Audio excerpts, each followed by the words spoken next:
جس نفرت کی فضا میں ہم سانس لے رہے ہیں نا، اب آپ سب لوگوں کی ایک ذمہ داری ہے. مجھے جس چیز کا خوف آتا ہے کہ اگر ایک ایجیٹیشنل پالیٹکس کی طرف اکتوبر کے مہینے میں عمران نکلتے ہیں، جو وہ نکلیں گے کیونکہ ان کو جب اور کوئی راستہ نہیں ملے گا وہ اسی طرف آ رہے ہیں. مجھے یہی لگتا ہے کہ وہ اسی طرف آ رہے ہیں. تو آپ کیا چاہتے ہیں؟ سڑک کے اوپر ایک فساد والی کیفیت ہو، ایک طرف آپ کی سیکورٹی لگی اور دوسری طرف لوگ چڑھائی کر کے آ رہے ہو. You need to take timely decisions, move forward. دیکھیں، عمران کا ایک چیز جو کہ انڈر ایسٹیمیٹ نہیں کرنی چاہیے کہ ہی ڈزنٹ مائنڈ لوزنگ.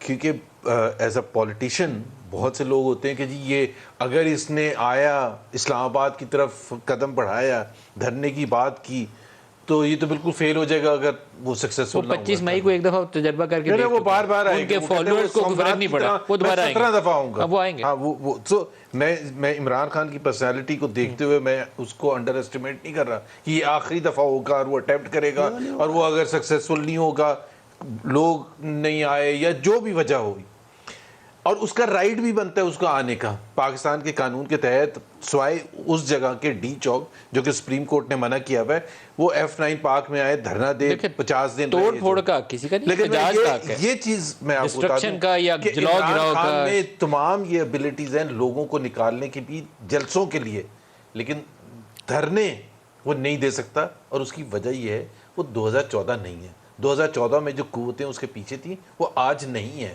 سو اس کا دھرنا جو پروبیبلی جو اب اس کا بیانیہ ہے وہ 2014 میں اس کا اپنا بیانیہ تھا ہی نہیں. ابھی وہ اینٹی اسٹیبلشمنٹ بیانیہ پہ آئے گا، ہو سکتا ہے وہ موبلائز کر لے لوگوں کو.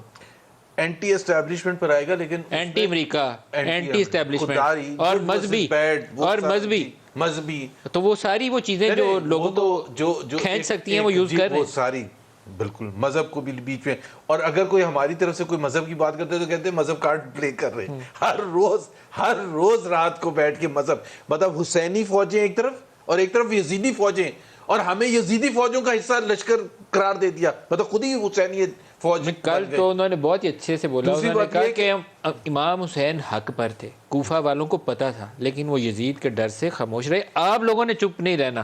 تو کل تو انہوں نے باقاعدہ عرض کی ہے یہ مذہب کارڈ ہے یا نہیں ہے، یہ اس کو اور کیا کہتے ہیں. اب آپ ہیں یزیدی قوتیں، کیا کریں.